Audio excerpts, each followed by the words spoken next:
The day you become the first millionaire in your family isn't the day your life changes. It's the day everyone else's does. The wire cleared on a Tuesday. $1.3 million for a thing you'd been building quietly for 11 years. A thing that nobody in your family ever fully understood. You didn't celebrate. You sat in your driveway. You watched your father, 66 years old, lying on a flattened cardboard box under your car, draining the oil himself. He said the shop would charge $40 to do a $10 job. He had no idea about any of it. And your phone buzzed against the cup holder. One text, your brother. Heard you sold. We should talk. You read it twice, because here's the thing. You hadn't told him. You hadn't told anyone. You decide, sitting right there in the driveway, that you're going to keep it quiet for a while. You haven't said the number out loud yet. You haven't told your mother. You've told no one. So how does your brother already know? You didn't post anything. The deal was private. How did you know about the deal? I have my sources. The only people who knew were lawyers and a bank, and none of them know your brother exists. You start typing, "Who told you?" Then delete it, because you already understand something you won't be able to unlearn. Money is the one secret that tells itself. You put the phone face down. Under the car. Tightens the drain plug. Do you have a funnel in the garage? Got it. Not did the deal close, not are we rich now, just funnel. You go get it. And for about 4 minutes, standing in your garage, holding a plastic funnel, everything is still normal. Your phone buzzes again. You don't look. It buzzes a third time. You do. 3 texts now, all from your brother. The last one just 2 words. And those 2 words are the first crack. Don't forget. Don't forget what? You don't know yet, but you will. What you're remembering instead is a night 14 years ago. You were broke enough to hear the fridge humming. And your brother, who had almost nothing himself, drove 40 minutes in the cold and pressed his last $40 into your hand.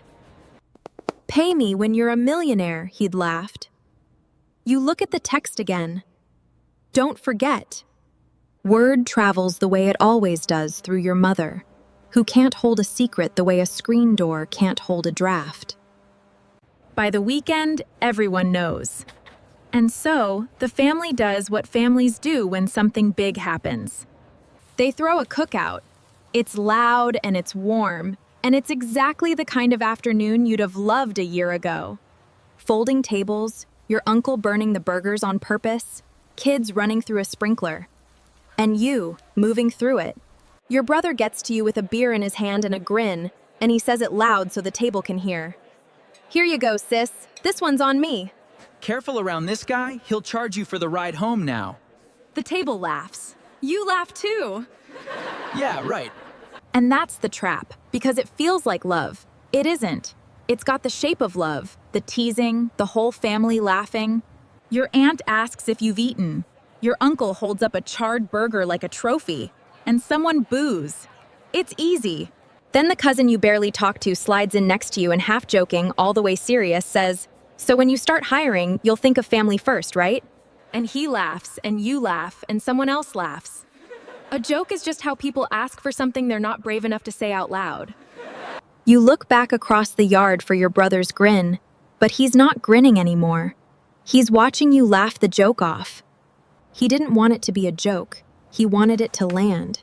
And you realize, with your paper plate going soft in your hand, that the hardest conversation of your life hasn't happened yet, and it's going to start with the one person who once gave you everything he had. You're at the dealership for something boring, a recall notice. 40 minutes you'll never get back. You're at the service desk when you see him through the glass, your brother, out on the lot, walking a salesman down a row of SUVs. He hasn't noticed you yet, so you watch. And you do the math you wish you didn't know how to do. You know his paycheck. You know his rent. You know to the dollar what he can carry. And the truck he's circling isn't one he can carry.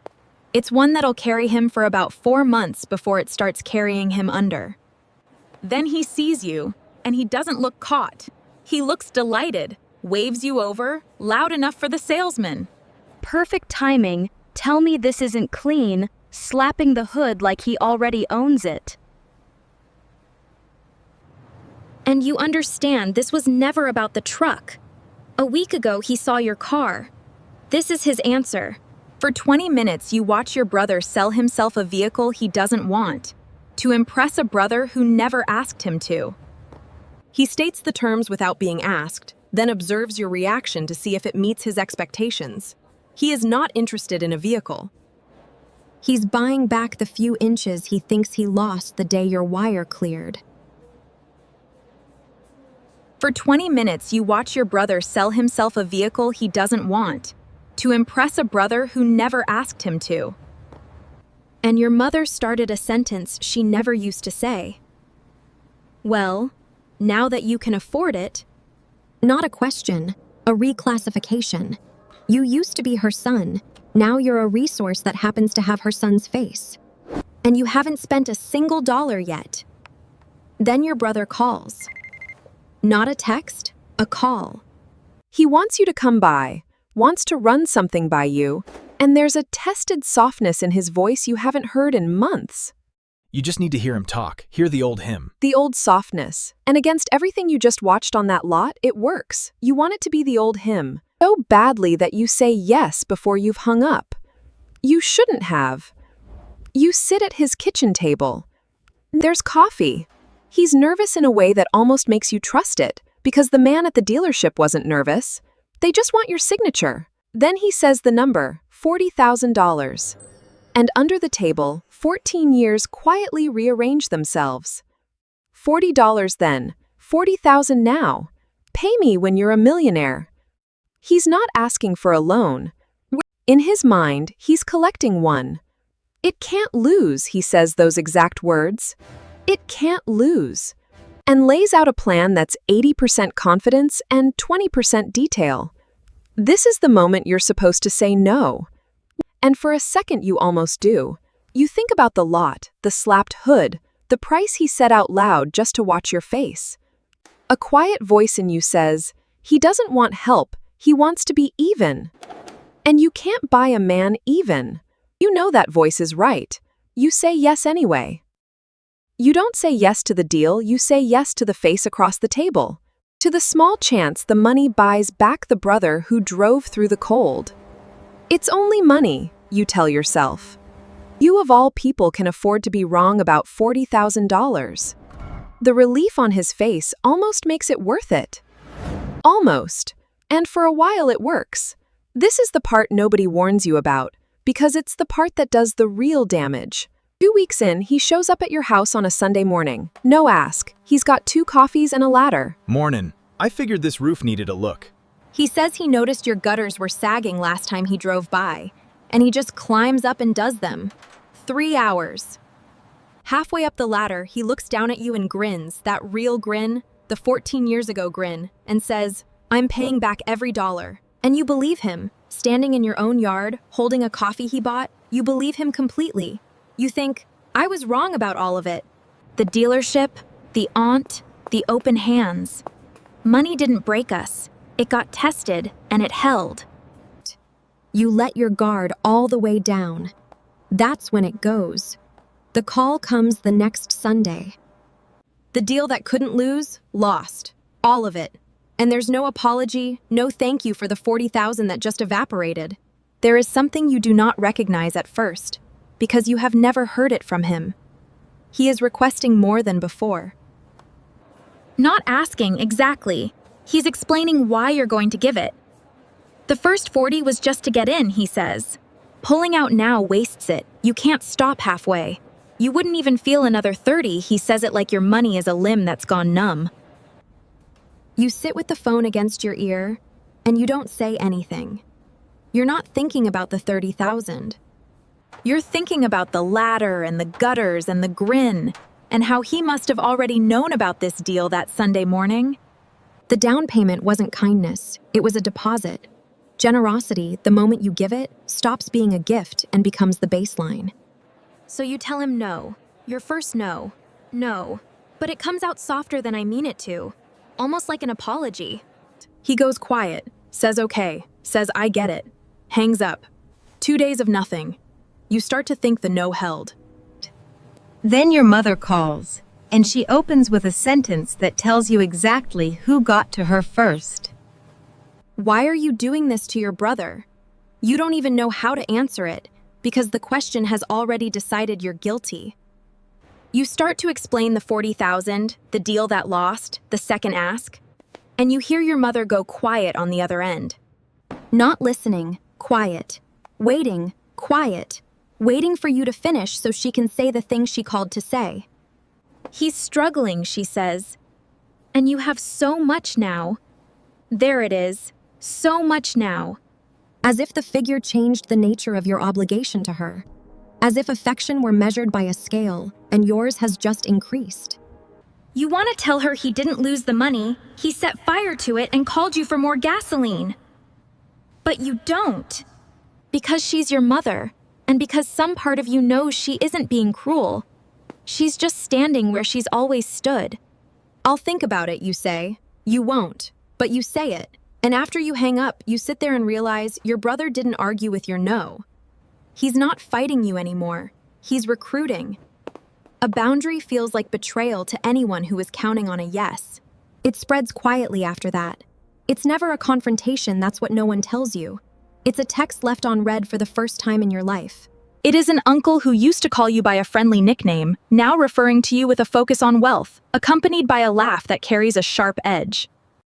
So you say nothing. You just feel the temperature of every room drop 0.5 degree when you walk in. And in the middle of all of it, your father, who has still not said one word about the money. That same week he shows up unannounced. The way he does with no reason at all. He doesn't need anything fixed. He just sits at your kitchen table for an hour drinking coffee, telling you a long, pointless story about a guy he used to work with. Then he rinses his cup, puts it in the rack, and goes home. No opportunity, no now that you can afford it. He drove over to do nothing but sit with you.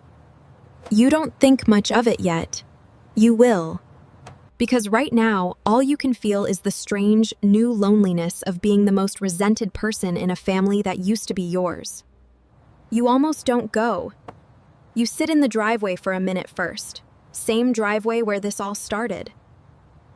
But you go in, because not going would be its own kind of confession, and because some part of you still believes that a table with food on it can hold a family together by force. For an hour, it almost does. It's careful. Everyone's careful. The conversation stays on the safe things, the food, the game, somebody's kid's braces.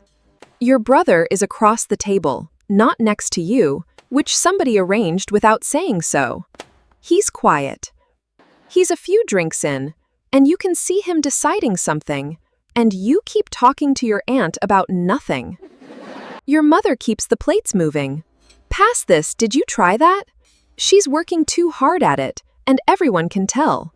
And then it's nothing, a small thing. Your father asks you, plainly, across the table, how the new place is coming along. And before you can answer, your brother sets down his fork. Must be nice, he says. Not loud, that's the thing. The table doesn't go silent right away. That's not how it happens. A couple people keep talking for a second, then trail off.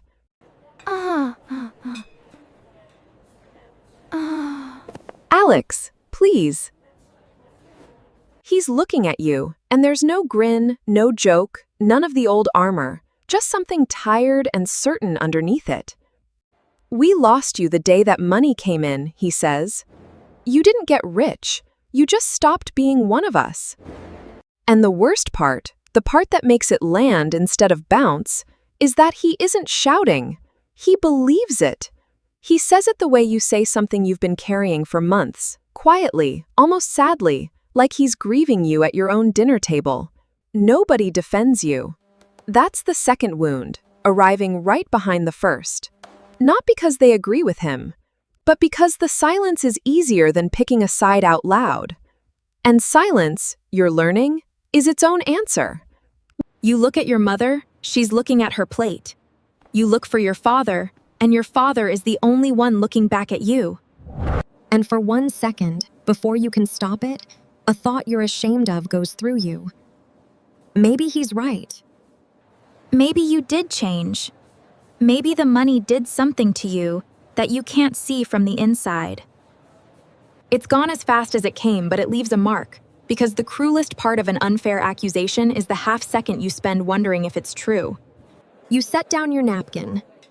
You say something quiet about needing to head out, and nobody fights you on it.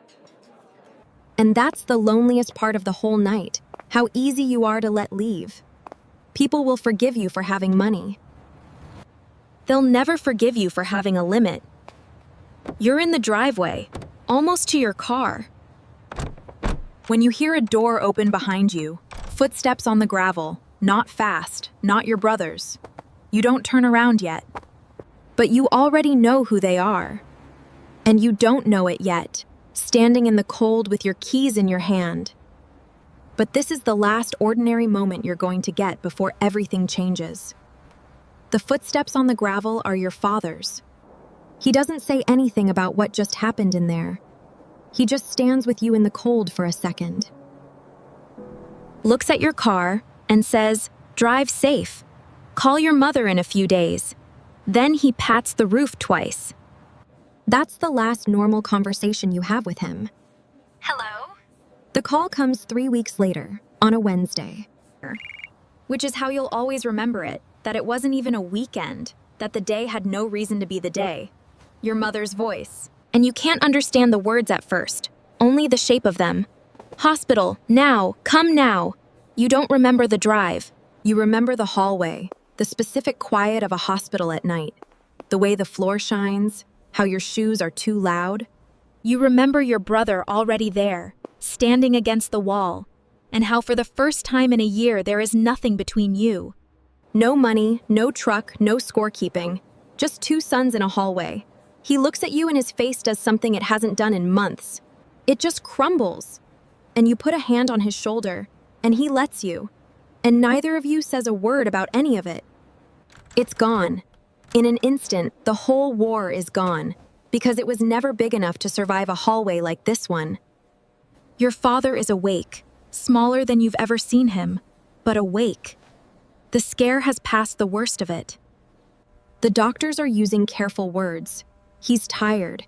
He wants the room cleared for a few minutes. He wants you. You sit in the chair beside the bed. You don't know what to say, so you say the dumb true thing that he scared you. He smiles a little at that, and then, in the plain voice of a man too tired to dress anything up, he tells you the thing he's never told anyone. The 40 acres upstate. Your grandfather's land. The only thing your father ever owned that meant anything. He sold it the spring before you started. You never knew. You always thought the money that got you off the ground was his savings. Land. It was always the land. He sold his father's ground out from under his own feet, quietly, and folded the money into the start of you. And never said a word. Not when the business nearly died. Not when it turned. Not the Tuesday the wire cleared. And you became the first millionaire in the family, standing on soil he'd given up so you could stand anywhere at all. You sit there, and the entire last year turns over in your hands and becomes a different thing. You built it. Every brutal hour of those 11 years was yours, and no one can take that. But you never built it alone. The one person who never asked you for $1 is the one who quietly made the first dollar possible. While your brother, who gave you $40 once, never let you forget it for a day. You ask him the only thing you can get out. Why? Why keep it a secret? Why let you think it was yours? And he tells you about his own brother, your uncle,